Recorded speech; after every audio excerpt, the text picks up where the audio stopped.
First contact. Captain Sarah Chen massaged her temples as she studied the long-range scanner readings. The EDF Dauntless had been patrolling the outer reaches of Sol's heliopause for 3 weeks, and boredom was becoming the crew's most dangerous enemy. "Captain, we're picking up an unusual energy signature," Lieutenant Rodriguez announced, breaking the bridge's relative silence. "It's not matching any known Earth vessel configurations." Sarah straightened in her command chair. Distance and trajectory. Approaching from bearing 047, approximately 3.2 million kilometers. Velocity decreasing rapidly. Rodriguez's fingers danced across his console. "Wait, there's a repeating pattern embedded in the radiation signature. It could be a communication attempt." Communications Officer Park swiveled in her chair. "Running it through the translation algorithms now, Captain." Sarah felt her pulse quicken. Humanity had been venturing beyond the solar system for only 15 years. Despite deploying automated probes and establishing a presence on Proxima Centauri, they had yet to encounter intelligent extraterrestrial life. "Put it on screen." The main view screen flickered before resolving into a shifting pattern of luminescent waves, blues and purples pulsing in complex formations. "It's a distress signal," Park confirmed, eyes wide. "At least, that's what the pattern analysis suggests. The syntax is unlike anything in our databases, but the mathematical progression is universal for emergency broadcasts." Sarah didn't hesitate. "Plot an intercept course. Tactical alert. I want all crew at stations and defense systems on standby." As the Dauntless changed course, Chief Engineer Takahashi's voice came through the comms. "Captain, I'd recommend approaching with our magnetic shields at maximum. That vessel's radiation signature suggests their propulsion system is highly unstable." "Acknowledged," Sarah replied. She addressed her XO, Commander Walsh. "Michael, prepare a first contact protocol. Let's assume they're friendly until proven otherwise, but I want the Thunderbolt squad on standby." Within 30 minutes, the alien vessel came into visual range. It was unlike any spacecraft Sarah had ever seen. A crystalline structure that seemed to pulse with internal light, its hull punctuated with what appeared to be extensive damage. "Life signs?" Sarah asked. Science Officer Kwan looked up from her station. "Difficult to determine through their hull material, but I'm detecting energy patterns consistent with biological processes. Whatever they are, they're alive and in distress." "They're broadcasting again," Park announced. "The translation algorithm is refining with each cycle. I think we can establish basic communication." Sarah nodded. "Open a channel." The view screen shifted, revealing the interior of the alien vessel. What Sarah saw took her breath away. Beings composed of what appeared to be condensed light in vaguely humanoid form, with no discernible facial features except for what might be interpreted as eyes, points of more concentrated luminescence. "This is Captain Sarah Chen of the Earth Defense Fleet vessel Dauntless," she said, her voice steady despite her racing heart. "We've received your distress signal and offer assistance." The light beings pulsed rapidly, and after a moment, the computer translated. "Gratitude extends. We are Luminary. Vessel damage. Pursued by hunters. Require sanctuary." Sarah leaned forward. "Hunters, are you being chased by someone?" The reply came faster this time as the translation algorithm improved. "Vorkath Imperium. Predator species. They consume sentient beings. Our colony. Devastated. We are last survivors." A chill ran down Sarah's spine. "How far behind you are these?" "Vorkath. Time measurement uncertain. Their vessels faster than ours. Perhaps your planetary revolutions. 0.5. Rodriguez glanced up. "Half a day, Captain, if I'm interpreting correctly." Sarah made a quick decision. "We'll tow your vessel to the shadow of Saturn's rings. We can effect repairs there while maintaining sensor coverage." As the Dauntless carefully established a gravitational tow link with the alien ship, Sarah convened her senior staff in the briefing room. "So," she began, "it appears we've made first contact, and immediately gotten ourselves involved in an interstellar conflict. Do we believe their story? Walsh asked. This could be an elaborate trap. Quan shook her head. The damage to their vessel is consistent with weapons fire, and their biological readings show significant trauma. They're genuinely injured. I'm more concerned about these Vorkath, Rodriguez said.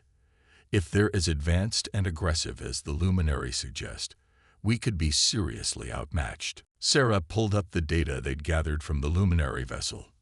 According to the information they've shared, the Vorkath are a predatory species that evolved on a low-gravity, high-oxygen world. They're physically imposing, 3 meters tall with exoskeletons, but their homeworld didn't present the same evolutionary challenges as Earth. What do you mean, Captain? Asked Park. Earth is what the luminary call a Deathworld, a planet with high gravity, variable climate, dangerous fauna, and persistent environmental hazards.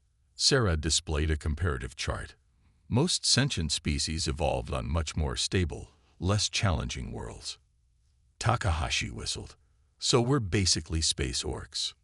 More like space Australians, Walsh quipped. Everything on our planet evolved to kill us, and we're still here. Sarah smiled grimly. That's the advantage the luminary believe we have. The Vorkath rely on superior technology and numbers, but they've never encountered a species with our physical resilience or adaptability. Captain, Rodriguez interrupted. Long-range sensors are detecting multiple objects entering the system. Configuration unknown, but they're on a direct course for our position. Sarah's expression hardened. Time to arrival. At current velocity, 4 hours. Alert Earth Command. Inform them of first contact and request instructions. Sarah stood. In the meantime, let's see if we can get the luminary vessel operational. I'd prefer to avoid a confrontation. But if these Vorkath are as dangerous as our new friends suggest, we need to be prepared. After 2 hours of intensive work, the engineering team had managed to stabilize the luminary vessel's systems. The aliens had provided star charts and technical data about the Vorkath, information that Sarah studied with growing concern. Their weapon systems outclass ours significantly, she noted to Walsh. Energy-based weaponry that would tear through our conventional armor. But they've never encountered our Thunderbolt mechs, Walsh pointed out. The combination of our gravity-adapted physiology and powered exoskeletons might give us an edge they're not expecting. Before Sarah could respond, Rodriguez's voice came over the comms. Captain, we're being hailed. It's the approaching vessels. Sarah returned to the bridge. On screen. The view screen displayed a being that matched the luminary's description of the Vorkath. Tall, with a chitnous exoskeleton and multiple compound eyes. When it spoke, the voice was translated into a deep, resonant tone. Unidentified vessel. This is War Captain Drex of the Vorkath Imperium. You are harboring fugitives claimed as rightful prey of the Imperium. Surrender the luminary immediately, or face eradication. Sarah stood tall. This is Captain Chen of the Earth Defense Fleet. The beings aboard the vessel we're assisting have requested sanctuary, which we've granted. We don't recognize your claim to these people as prey or otherwise. The Vorkath's mandibles clicked in what Sarah interpreted as amusement. You speak boldly for a species we've never encountered. Your vessel's technology is primitive by our standards. Do not sacrifice yourselves for these luminescent morsels. The luminary are a delicacy. Their energy essence provides unique nourishment to our people. Sarah felt her stomach turn. The beings under our protection are sentient individuals with rights we recognize. Any attempt to seize them will be considered an act of war against Earth. Earth? War Captain Drex seemed to consider this. We know nothing of your world or species, but your defiance suggests ignorance rather than strength. You have 1 planetary rotation to surrender the luminary. After that, we will take them by force. The transmission ended abruptly. Options. Sarah asked her officers. Earth Command has responded, Park said. They're dispatching 3 additional vessels, but they won't arrive for at least 72 hours. We're ordered to avoid conflict if possible, But defending the luminary is authorized under First Contact Protocol 7. Sarah nodded. The Vorkath have given us 24 hours. Let's use that time wisely. She turned to Takahashi.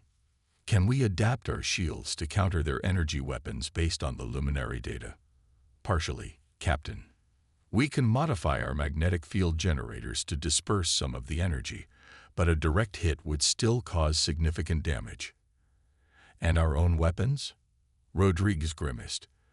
Our railguns would be effective against their hulls, but their point defense systems would likely intercept most projectiles before impact. Then we need to get closer than their point defense systems can effectively target, Sarah decided. Walsh, prep the Thunderbolt squad. If it comes to a fight, we'll deploy them for zero-G boarding actions. 23 hours later, the Dauntless faced 5 Vorkath vessels in the shadow of Saturn. The luminary ship had been partially repaired and now hovered behind the Earth vessel. War Captain Drex is hailing us again, Park announced. On screen, the Vorkath commander's compound eyes seemed to gleam with anticipation. Your time has expired, Earth vessel. Surrender the luminary. That won't be happening, Sarah replied calmly.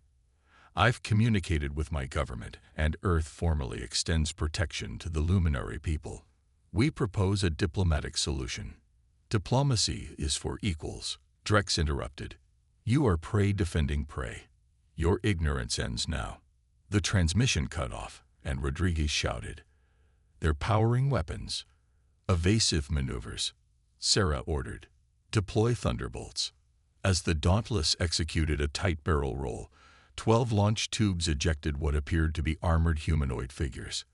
The Thunderbolt combat mechs, each piloted by a human operator, ignited their thrusters and shot toward the nearest Vorkath vessel. Their firing, Walsh reported as energy beams, lanced out from the alien ships. The Dauntless shuddered as one beam grazed its reinforced hull, but the magnetic shields Takahashi had modified dispersed much of the energy. Return fire. Target their propulsion systems. The Earth vessel's railguns answered, launching hypervelocity projectiles that streaked across space. 2 struck home, blasting chunks of alien hull into the void. Meanwhile, the Thunderbolt squadron had reached the lead Vorkath ship. Using magnetic grapples, they attached themselves to the hull and began cutting entry points with plasma torches. The Vorkath are deploying boarding parties of their own, Rodriguez reported. They seem confused by our tactics. On the tactical display, Sarah watched as Vorkath warriors in environmental suits emerged to confront the Thunderbolts. What followed was humanity's first interstellar combat and a shocking revelation for the Vorkath.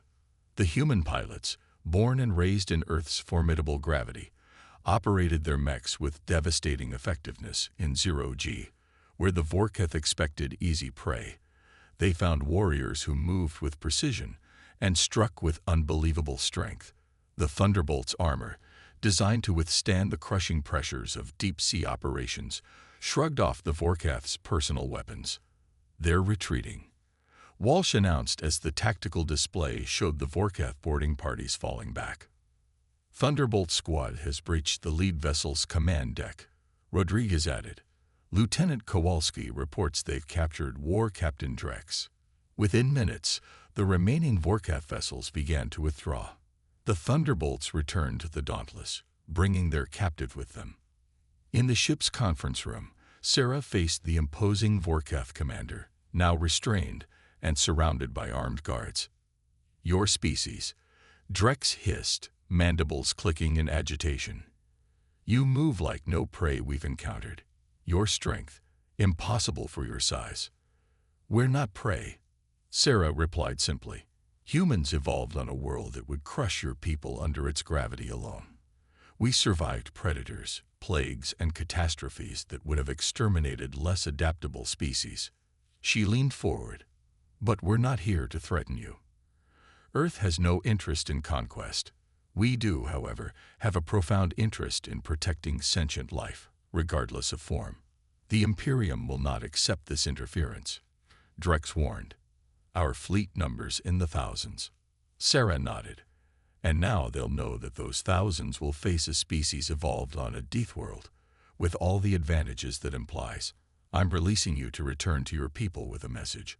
Earth is establishing a protection zone around this sector. Any predation on sentient species within this zone will be met with force. As Drex was escorted back to his damaged vessel, a luminescent figure approached Sarah. The luminary representative pulsed softly. "Your people risk much for strangers," the translator rendered. "Why?" Sarah considered the question. "Because it's the right thing to do. And because we understand what it means to fight for survival against overwhelming odds. Earth's history is full of such struggles. The Vorkath will return," the luminary warned. "In greater numbers." "I'm counting on it," Sarah replied, activating her comm. "This is Captain Chen to Earth Command. First contact situation has escalated. Request immediate deployment of the First Fleet and activation of Project Guardian." As she gazed out at the stars, Sarah realized that humanity had just announced its presence on the galactic stage, not as conquerors or victims, but as protectors. The universe, it seemed, needed what Earth's challenging evolution had created, a species forged in adversity, uniquely equipped to stand against the darkness. The Deathworlders had arrived. The Alliance. 3 Earth vessels hung in space near the massive structure known as Nexus 7, a neutral trading hub where dozens of species conducted commerce and diplomacy. The EDF Dauntless, now accompanied by the battlecruiser Sentinel and the diplomatic vessel Concord, maintained a respectful distance from the station's glittering rings. In the 2 weeks since the encounter with the Vorkath, Earth Command had moved with unprecedented speed. The existence of hostile predatory aliens had accelerated humanity's space combat capabilities, and the Luminary had shared valuable technical data in exchange for protection. Captain Sarah Chen stood before a holographic display in the Concord's conference room, addressing the assembled human delegation and their Luminary allies. "Nexus Administration has granted our request for an emergency summit," she explained. "Representatives from 12 spacefaring civilizations have agreed to attend, including the Vorkath Imperium." Admiral Takeda, a stern woman with silver-streaked hair, frowned.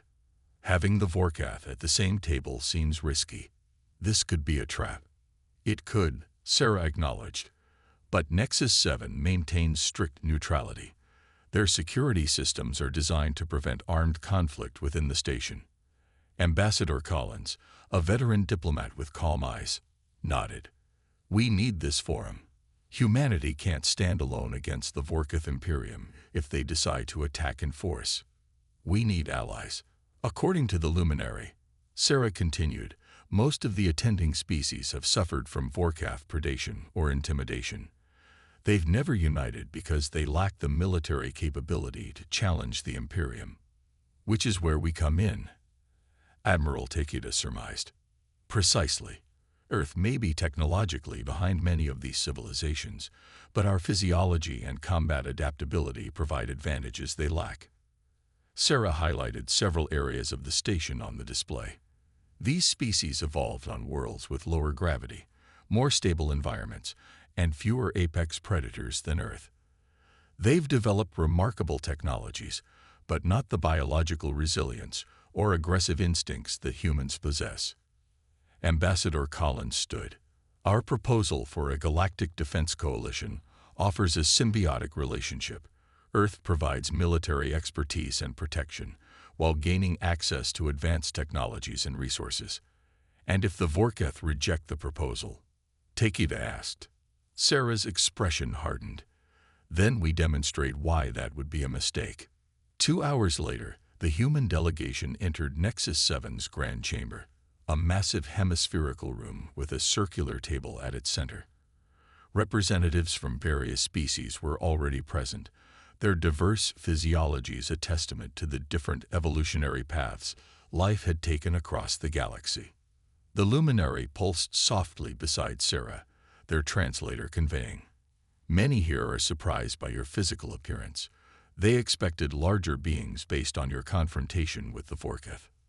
Sarah smiled slightly. "Size isn't everything. The chamber hushed as the Vorketh delegation entered. 3 towering figures led by Supreme Commander Vex, whose ornate exoskeleton marked him as a high-ranking member of the Imperium. His compound eyes fixed immediately on Sarah. "So these are the Deathworlders who interfered with our hunting rights," he clicked, the station's translation system rendering his speech for all attendees. Smaller than reported, less impressive in person. Sarah kept her expression neutral as she took her seat. The Nexus Arbiter, a member of an ancient, mechanically augmented species called the Caretakers, activated the central holographic display. "This emergency session has been called to address allegations of unlawful predation and the proposal for a new defensive alliance," the Arbiter announced. "All voices will be heard in accordance with Nexus protocols." The proceedings began with testimony from various species regarding Vorketh aggression. The luminary shared footage of their colony's destruction. The insectoid Zarax described how the Vorketh had hunted their outer settlements for generations. The crystalline Firians detailed the loss of 3 mining outposts to Vorketh raids. Throughout these accounts, Supreme Commander Vex remained unmoved, occasionally clicking his mandibles in what Sarah interpreted as amusement. When it was the Vorketh's turn to speak, Vex rose to his full height, towering over the table. "The concerns raised here are the complaints of prey species," he began dismissively. "The natural order of the galaxy is clear. The strong consume the weak. The Vorketh Imperium has dominated this sector for millennia because we are superior. We take what we need from lesser beings, as is our right." He turned his compound eyes toward the human delegation.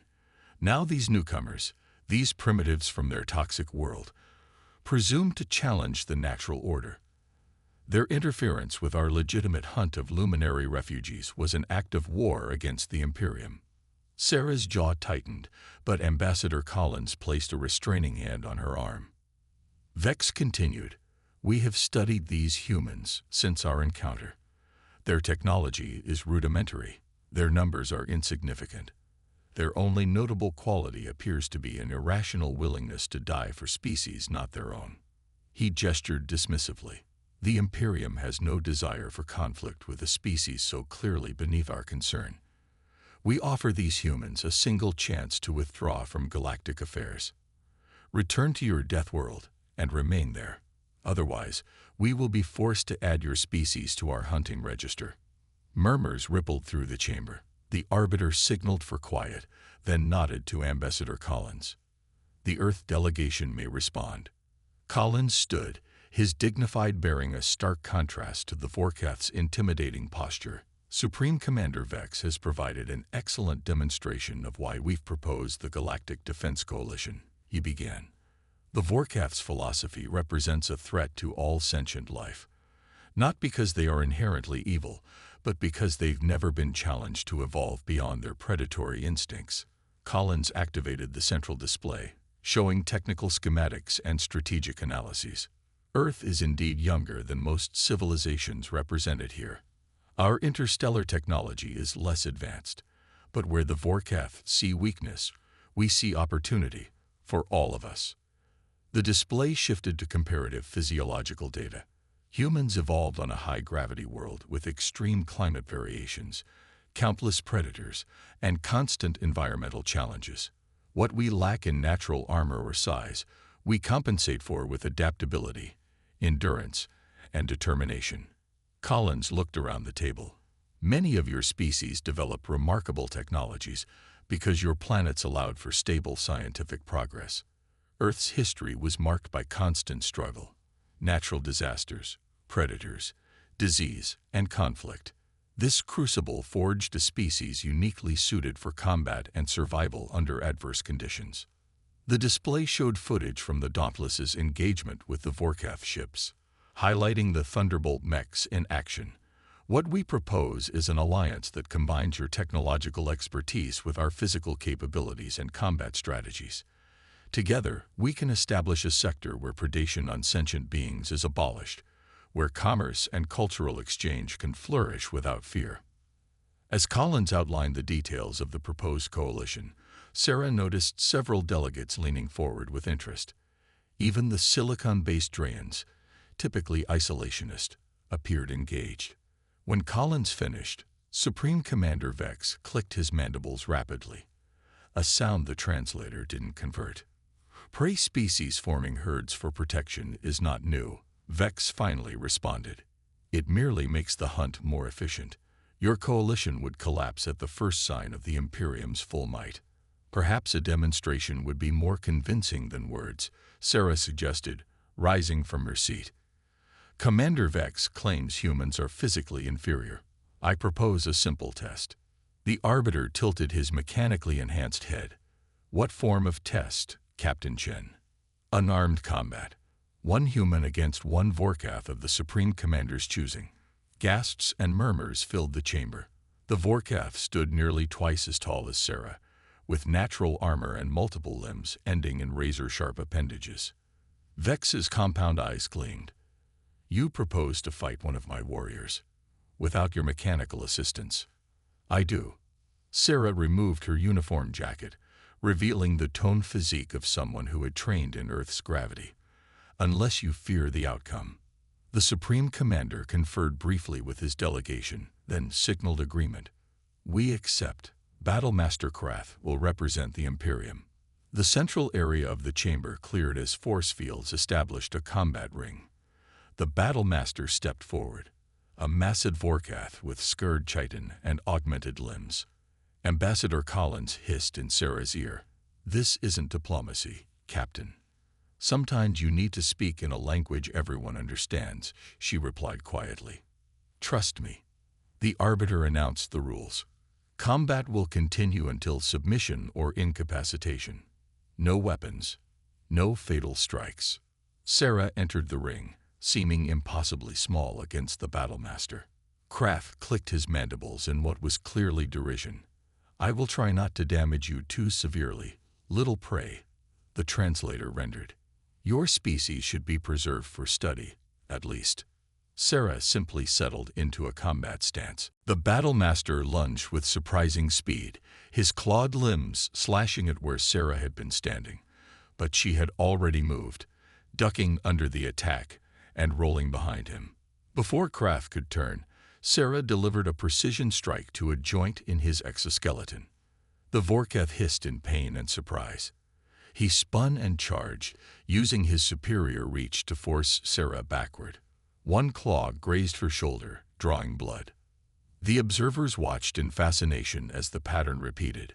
The Vorkath's raw power and reach versus the human speed, adaptability, and precision targeting. Sarah fought defensively, conserving energy while the Battlemaster's attacks grew increasingly frustrated and erratic. Earth gravity is approximately 2.3 times that of the Vorkath homeworld. Sarah explained between breaths as she evaded another attack. Every human grows up lifting more than twice the weight of Vorkath would. Our muscles and bones develop under constant stress. She ducked another swipe and struck at a vulnerable joint, causing Krath to stumble. We don't have natural armor, so we learned to move. We don't have overwhelming strength, so we developed technique.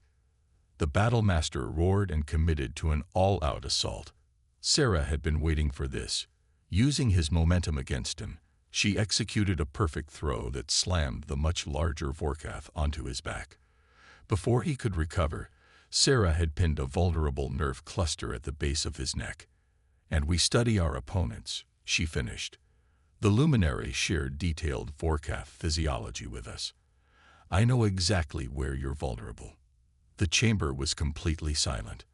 The Battlemaster, immobilized by precise pressure on his neural pathways, clicked his submission.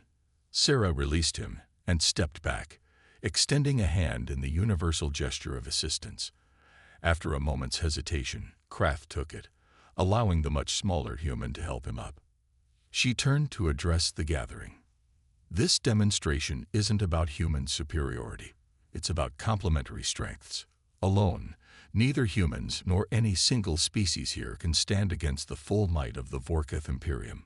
Together, combining our various evolutionary advantages, we can establish a new paradigm. Ambassador Collins stepped forward. The proposed Galactic Defense Coalition would maintain a joint military force, share technological advancements, establish mutual defense pacts, and create secure trade routes for all member species. The Arbiter turned to Supreme Commander Vex. Does the Imperium wish to respond? Vex rose slowly, his compound eyes fixed on Sarah. An impressive display, Captain. However, one combat demonstration does not equate to interstellar warfare. The Imperium has dominated this sector through superior numbers and weaponry, not individual combat prowess. He gestured toward the chamber doors. Perhaps a more definitive demonstration is required. At that moment, alarms blared throughout the station. The central display automatically switched to external cameras, showing multiple Vorkath warships decloaking and moving into attack positions around Nexus 7. A Vorkath battle fleet. They're violating neutrality protocols, the Arbiter announced, activating emergency systems, station shields at maximum. The entire chamber erupted in panic as the first impacts shook the massive station. Supreme Commander Vex clicked in satisfaction. The Imperium will not be dictated to by prey species, he declared. This station, and all within it, will become an example of what happens to those who challenge the natural order. The Arbiter activated emergency protocols. All delegates to evacuation centers immediately. Security forces deploy. As delegates rushed toward safety, Sarah grabbed her communicator. Chen to Dauntless and Sentinel. The Vorkath are attacking the station. Engage immediately. Thunderbolt squads deploy to defend the evacuation routes. Commander Walsh's voice replied through static. Captain, we're heavily outnumbered, but engaging. The Vorkath weren't expecting resistance. We've already disabled 2 of their vessels. Sarah turned to the panicking delegates. Everyone follow me. We'll get you to your ships. As they rushed through the station corridors, the structure shuddered under Vorkath bombardment. Station security forces, primarily composed of mechanically augmented caretakers, were already engaged with Vorkath boarding parties. They're targeting the life support systems, the luminary delegate warned, their pulses rapid with distress. Sarah nodded grimly. They want to make everyone inside dependent on emergency systems they can control. She activated her communicator again. Walsh, have the Thunderbolts focus on defending life support and the docking bays.